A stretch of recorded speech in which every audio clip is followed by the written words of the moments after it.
The tide is out. Wild track. In the quiet it leaves behind, old things surface, stories that only show themselves when the world goes still. This is low tide lore. Tonight, the reedy channels where the Danube forgets its shape. Settle in and let the water stay low a while. The river arrives here already tired. 2,800 kilometers behind it, the Danube has already passed 9 countries, and by the time it reaches this last delta plain, it no longer moves so much as it spreads, the way a hand opens when it finally sets something down.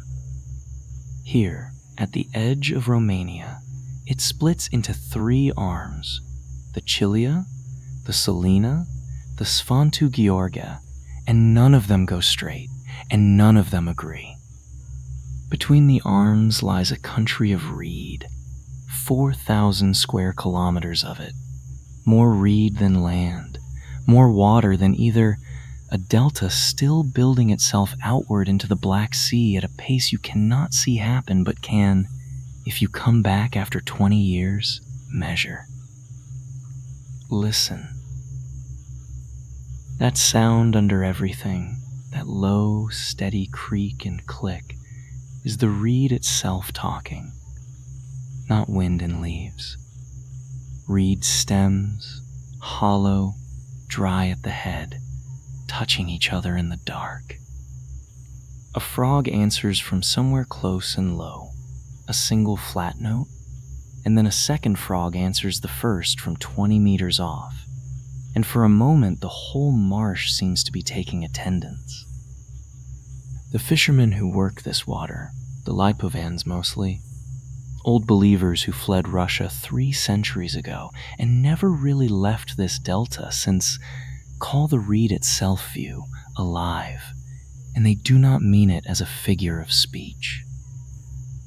They mean that a reed bed here can grow, can travel, can close a channel that was open in April and open one that was closed in June, entirely on its own schedule, answering to nothing a man in a boat can predict. There is a name the older ones give to the deepest, oldest tangle of channels behind Sfântu Gheorghe village, the last settlement before the delta gives itself to open sea. They call it the Labyrinth. Wild track. Lake house. Not a labyrinth built by anyone. A labyrinth grown, the way a tree grows, the way a wasp nest grows, blind and patient, and without a plan that any single point inside it could see. I came to this village first by the mail boat, the one that still runs twice a week up from Tulsa carrying bread, bottled gas, and letters for houses that have no numbers, only names known to the boatmen. The dock at Sfântu Gheorghe is a plank platform gone soft and gray, nails proud of the wood where the wet has worked them loose over decades, and it holds, in the evening, more boats tied up than the village seems to have people to crew them. Small aluminum skiffs mostly, flat-bottomed, painted the same faded blue you find on every delta boat for reasons no one could explain to me, some tradition older than the paint cans themselves. Nets hang drying over frames of bent willow, and the smell of the place is not the clean brine you might expect so close to the sea, but something greener, warmer, mud and reed and wood smoke from a house cooking its evening fish. I want to tell you the story the way it is told here on a plank dock at dusk, with the boat engines cooling and ticking behind the talk. Then I want to set it down next to what the surveyors and the hydrologists have actually measured, because the two do not match, and the gap between them is where this place actually lives. The story goes like this. Long ago, before the Lipovans came down, the river running from the Tsar's soldiers and the Tsar's new prayer books, the delta had a single channel to the sea. One channel, straight, deep, easy to know. A ferryman kept that channel. Not a ferryman in the ordinary sense, not a man who rows you across a river, but a keeper, the one who walked the banks and told the fish where the water still ran clean. The story does not give him a name. He is only ever Moshel, the old man, the same word the Delta still uses today for any man who has fished it so long the water no longer surprises him. A frog, closer now. One low note held a beat too long, then silence, as if it had said its one thing and was satisfied. The old man of the story, they say, made a bargain with the Delta itself. He asked it to hide the channel from strangers, so that only a man who had earned the water could find his way through to the sea. In return, he promised the Delta his voice, so that when he died, the marsh would keep something of him that could still speak. The Delta agreed, the way water agrees with anything, which is to say it simply did what it was going to do anyway, and let the man believe it was a bargain. The single channel broke into 3 arms that night. Then the 3 arms broke into hundreds of smaller ones, Reed closing in behind every boat that passed, until no 2 crossings of the Delta ever followed the same water twice. And the old man, when he finally died, they say his voice did not leave. It went into the reed.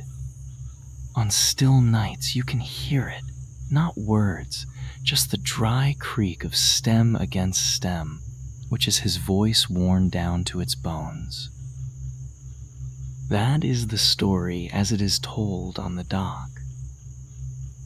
Now the record, plainly, because the 2 should sit side by side and not pretend to be the same thing. The Delta has not always had 3 arms. Old maps, going back a few centuries, show a coastline and a river mouth in places the modern chart does not recognize at all. The Salina arm that carries most shipping today was, within living record, a minor and difficult channel, dredged and straightened only in the 1800s to serve the grain trade out of the Black Sea ports. The Delta genuinely does grow. Sediment carried the length of the continent settles out here where the current finally slows, and the coastline at Salina has pushed outward by a measurable distance within 2 lifetimes, a green tongue of new reed and silt advancing into water that was, not so long ago, open sea. So the myths claim that the water here refuses to hold still, that a channel open in spring can close by autumn, is not poetry laid over a fixed place. It is a fair description of an actual hydrological behavior, dressed in a fisherman's telling. Where the record and the story pull apart is the old man himself. No register, no church book, no survey mentions a keeper of the channel. The Lipovan settlements here date to a real migration, real families, real names still on the doors in Sfântu Gheorghe and Mila Duazesi Shitre. But no single keeper, no bargain, no first voice. That part belongs only to the telling, and the fishermen who tell it will say so themselves, if you ask them plainly and do not seem to be laughing.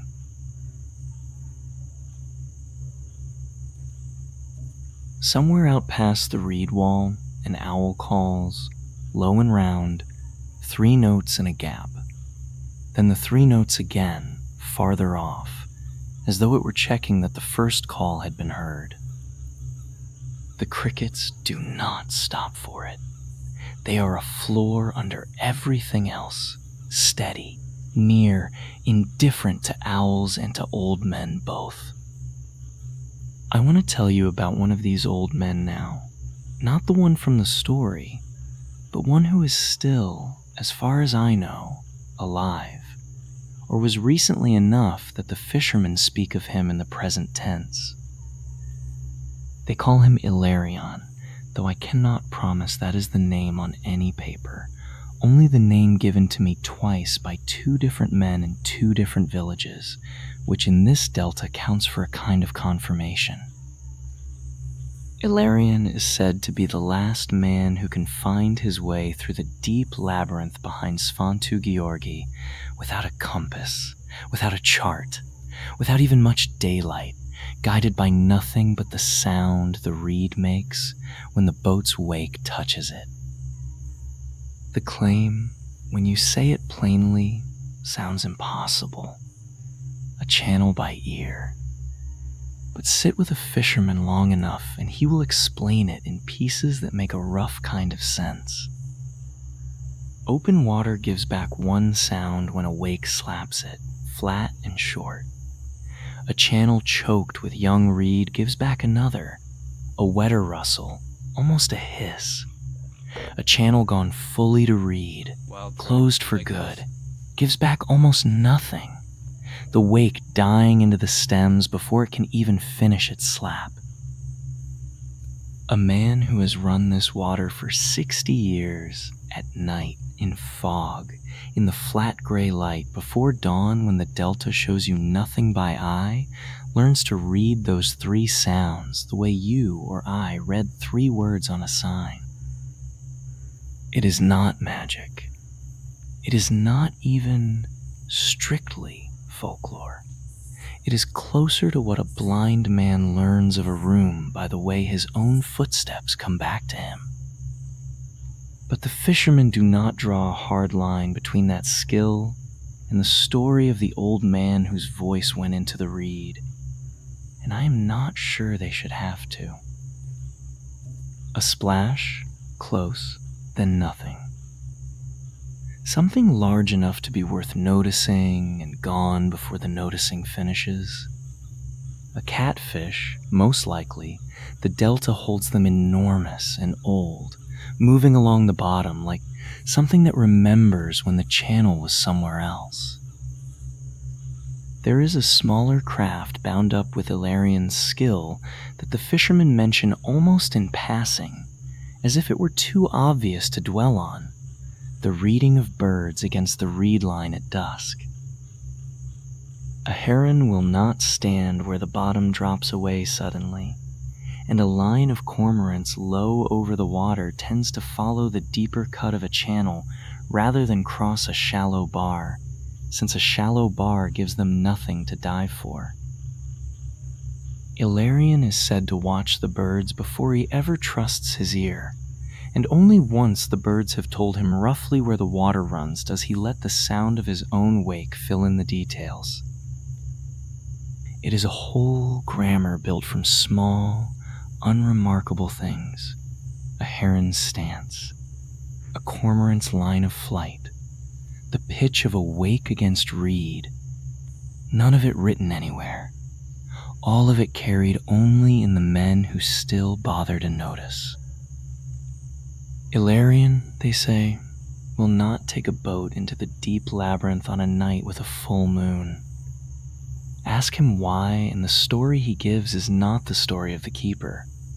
It is a smaller, more private one, and it does not try to explain itself. Wild track.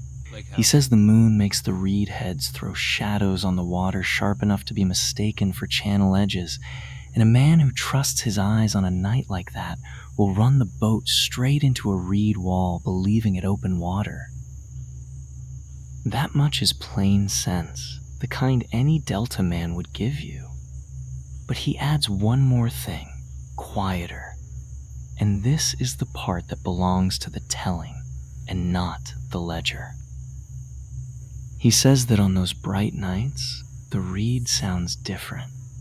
Not wrong, not threatening, only different, as if it is listening back instead of only being heard.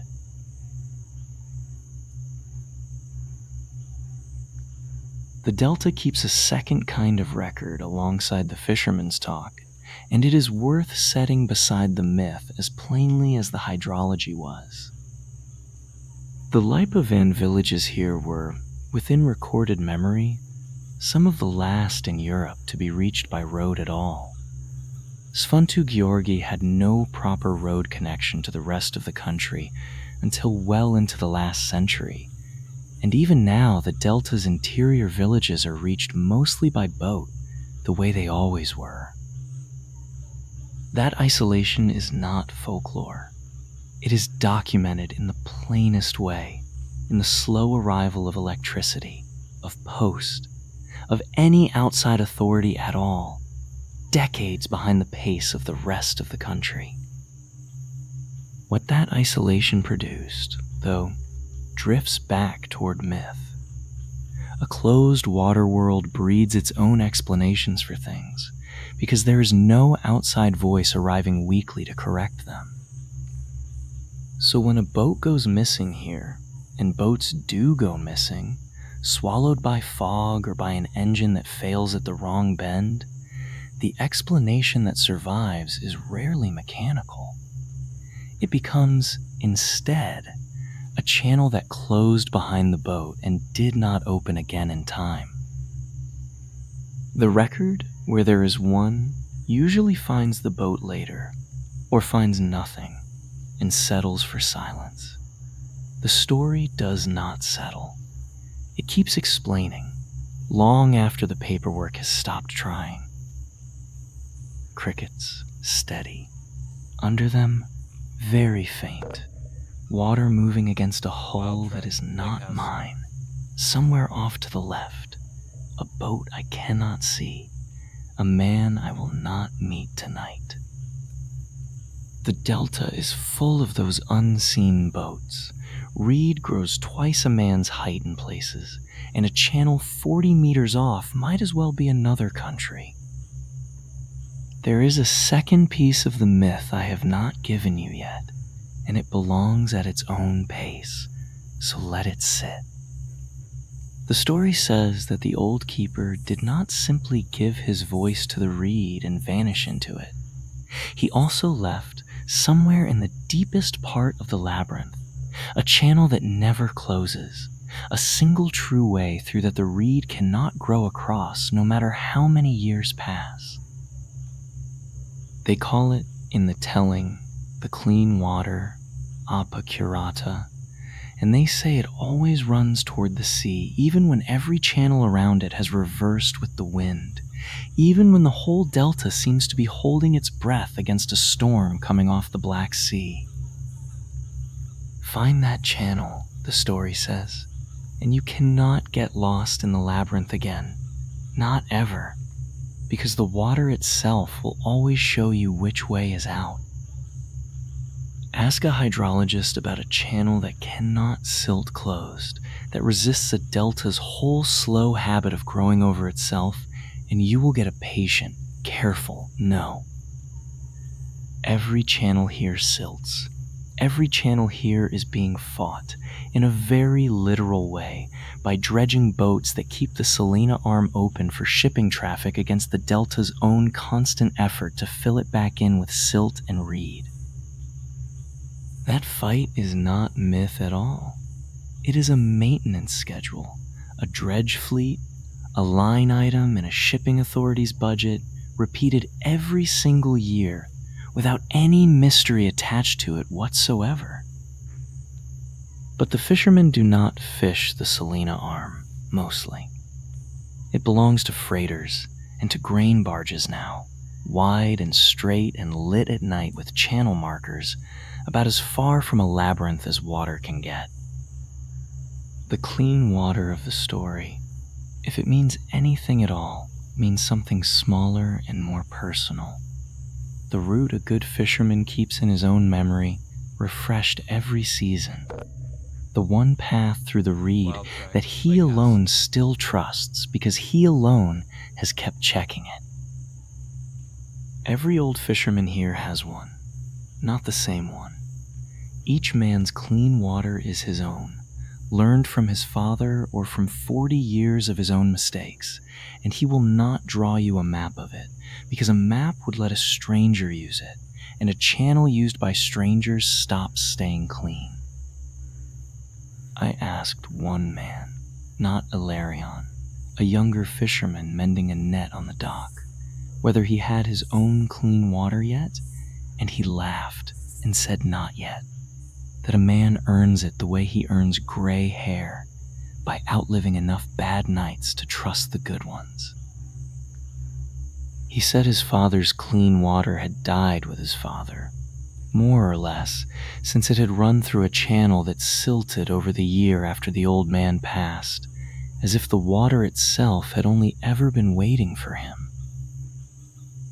Whether that is truth or a son's tidy grief dressed as Delta lore, I could not say, and he did not seem to need me to decide it for him.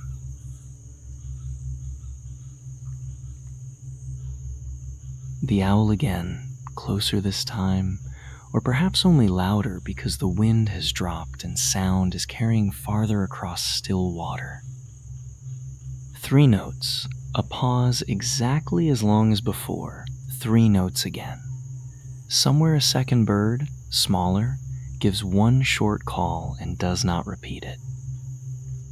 Ilarion, when he was younger, is said to have gone missing for 3 days in the labyrinth behind Sfântu Gheorghe, in a summer storm that turned the delta to a gray soup of rain and wind and reed bent flat. The village record, such as it is here, a few lines in a church book, a mention in a district report on lost persons, confirms the outline plainly. A fisherman missing, a search, a fisherman found.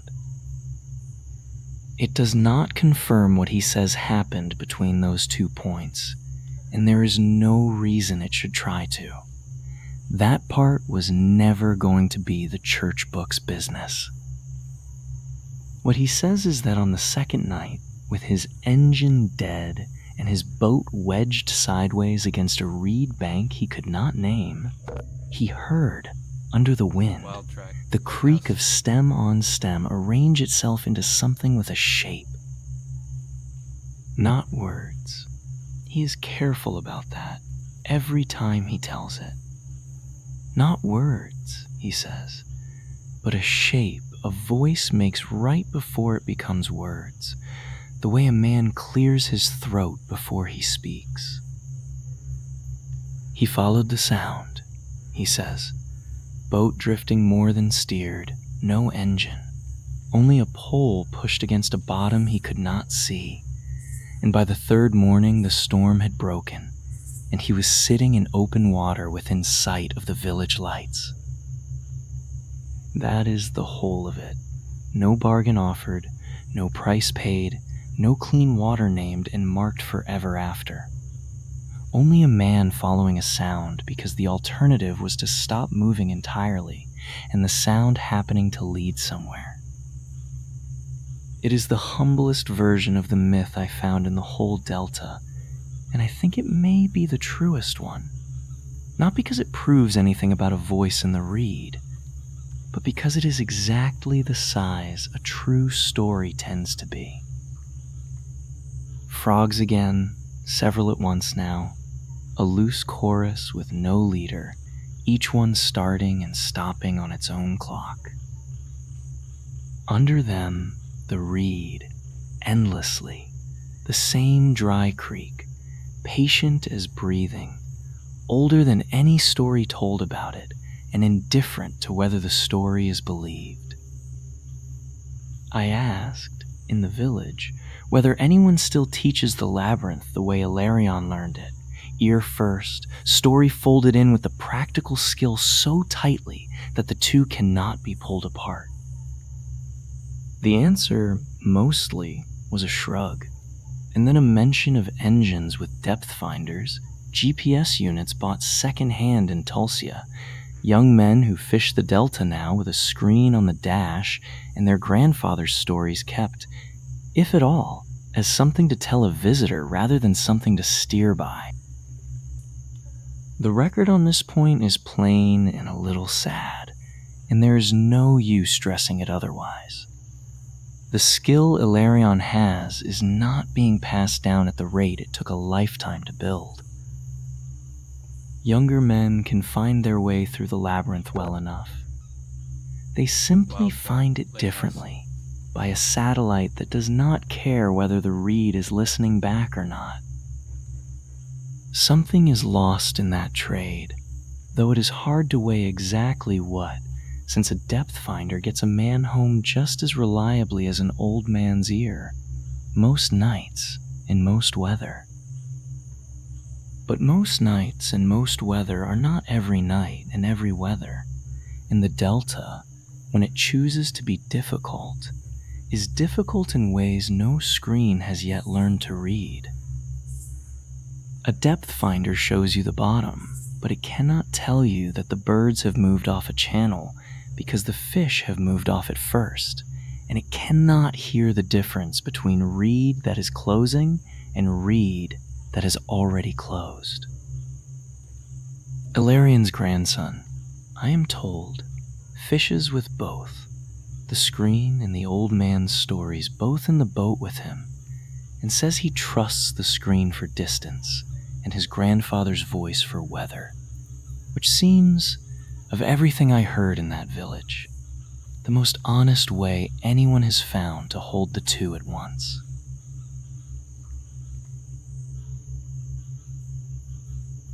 There is a last piece to set down, and it belongs more to the record than the myth, though it colors the myth in a way worth naming plainly before we let this place go quiet.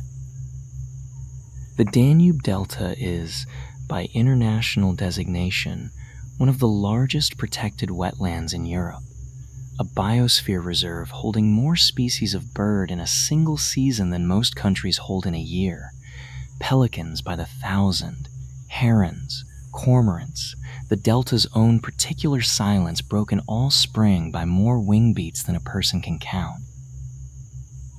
That status is recent, decades old at most, arriving long after the fishermen's stories were already old. It changed what the Delta is allowed to become, protected it from the drainage and clearance schemes that swallowed wetlands like it elsewhere on the continent. It did not, though, protect the myth. Nothing protects a myth except people continuing, for their own reasons, to tell it, and that continuing is a much thinner thread than any conservation law.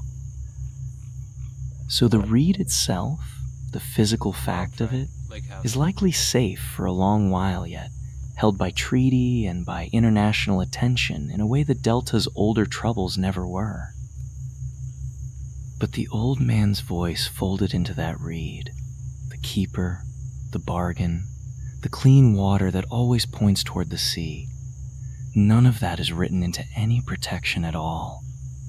It survives only as long as someone like Ilarion is still willing to say it out loud to a stranger sitting on a dock at dusk.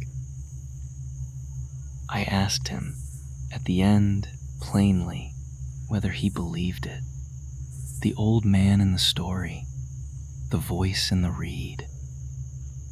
He did not answer directly. He looked out at the reed wall, black against a sky only slightly less black, and he said that belief was not really the right word for it. He said the reed had gotten him home more than once, and a man does not need to believe in a thing to be grateful to it.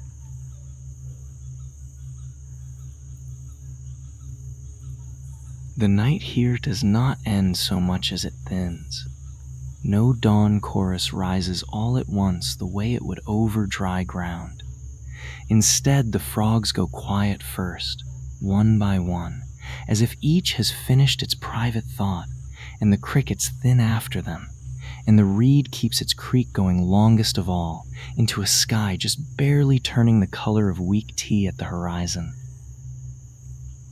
Somewhere out past the reed wall, a boat engine turns over, coughs, catches, and starts its low, steady beat toward open water, a sound that will carry for a long time across water this still, long after the boat itself has gone from sight. I do not know if it is Ilarion's boat. I did not ask which channel he was taking, And if I had asked, I do not think he would have told me. And I think that refusal, more than any story about a keeper or a bargain, is the truest thing the Delta has to teach. Some water here is only ever going to belong to the person who learned to hear it, and the rest of us are left standing on the dock, listening to an engine fade into reed that will not tell us anything at all, and finding, somehow, that this is enough.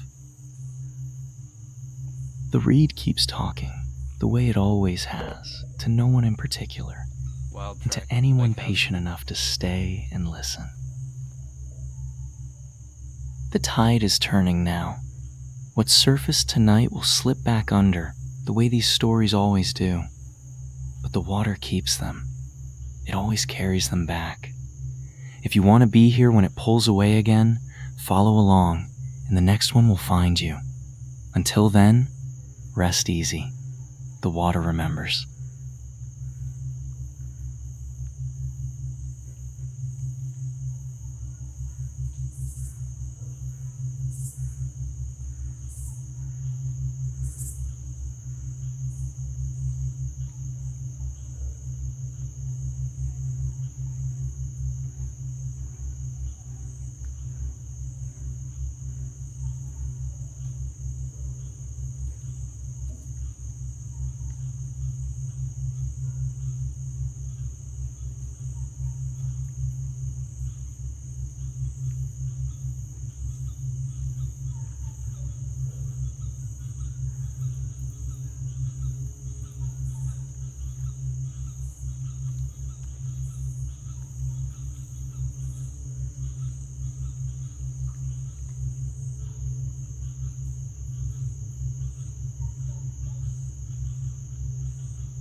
Wild track. Lake house.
Wild track, lake house.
Wild track, lake house.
Wild track, lake house.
Wild track, lake house.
Wild track, lake house.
Wild track, lake house.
Wild track. Lake house.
Wild track.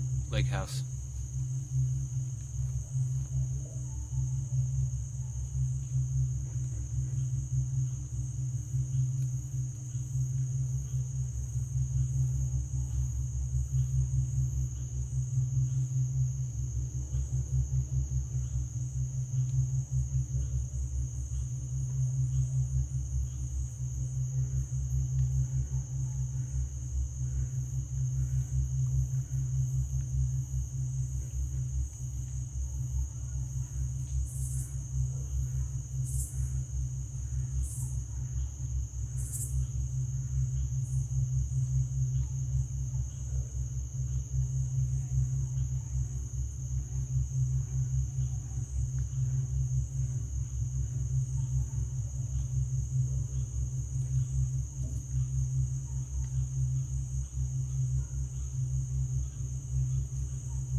Wild track, lake house.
Wild track, lake house.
Wild track, lake house.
Wild track, lake house.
Wild Track, Lake House.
Wild Track, Lake House.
Wild track, lake house.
Wild track, lake house.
Wild track, lake house.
Wild track, lake house.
track, lake house.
Wild track, lake house.